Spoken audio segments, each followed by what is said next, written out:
Kalau hampir semua murid Anda dapat nilai PJOK tinggi, tapi tekniknya salah, kebugarannya rendah, dan sikapnya asal-asalan, itu bukan keberhasilan. Fenomena ini sering banget terjadi di PJOK, murid aktif bergerak, lapangan ramai, semua capek, tapi nilai rapor tetap aman. Nah, di video ini, kita bakal bahas kenapa itu bisa terjadi, apa dampaknya, dan yang terpenting, apa yang bisa guru PJOK lakukan secara realistis untuk memperbaikinya. Pasti banyak dari kita para guru PJOK yang mengalami ini. Selama murid ikut bergerak di lapangan, tidak ribut, dan tidak duduk-duduk diam saja, nilai dianggap layak dan aman. Contohnya, teknik lari masih salah.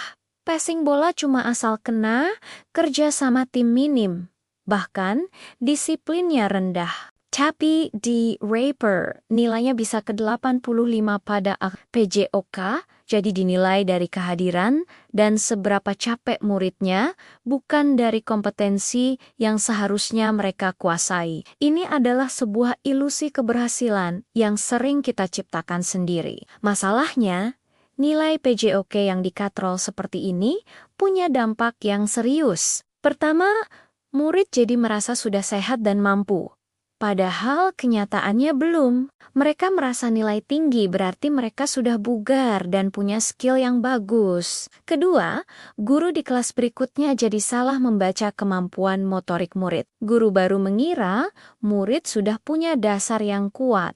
Padahal tidak. Dan yang paling parah, PJOK dianggap sekadar pelajaran pelengkap, bukan pendidikan karakter dan kesehatan yang esensial. Kalau PJOK hanya dinilai dari capek, maka pendidikan jasmani kehilangan maknanya. Kita bukan cuma melatih fisik, tapi juga membentuk karakter, sportivitas, dan gaya hidup sehat. Tentu saja, saya sangat paham. Guru PJOK seringkali berada di posisi yang sangat sulit, ukuran kelas yang besar, waktu mengajar yang terbatas, fasilitas yang minim, ditambah tuntutan dari sekolah agar nilai murid harus aman. Tidak ada yang di bawah KKM, akhirnya penilaian pun terpaksa disederhanakan. Rumasnia JD ikut pelajaran nilainya aman, aktif bergerak, nilainya tinggi. Ini bukan soal guru malas, sama sekali bukan. Ini lebih kepada soal sistem dan budaya sekolah yang seringkali belum mendukung penilaian PJOK yang sebenarnya.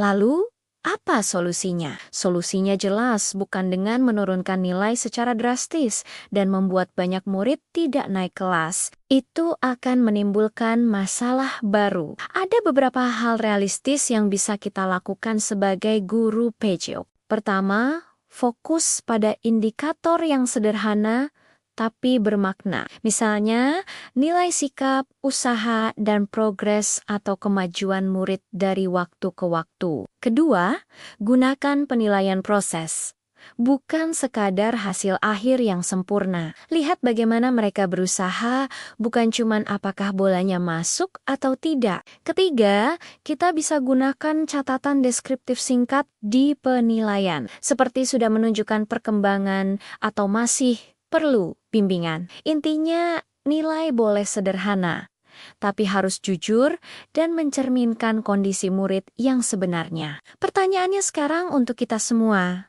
apakah PJOK di sekolah Anda benar-benar mendidik atau sekadar membuat murid capek? Coba tulis di kolom komentar. PJOK di sekolah Anda dinilai dari kompetensi atau sekadar dari kehadiran? Mari kita diskusi lebih lanjut. Terima kasih sudah menonton. Jangan lupa subscribe untuk konten lainnya. Sampai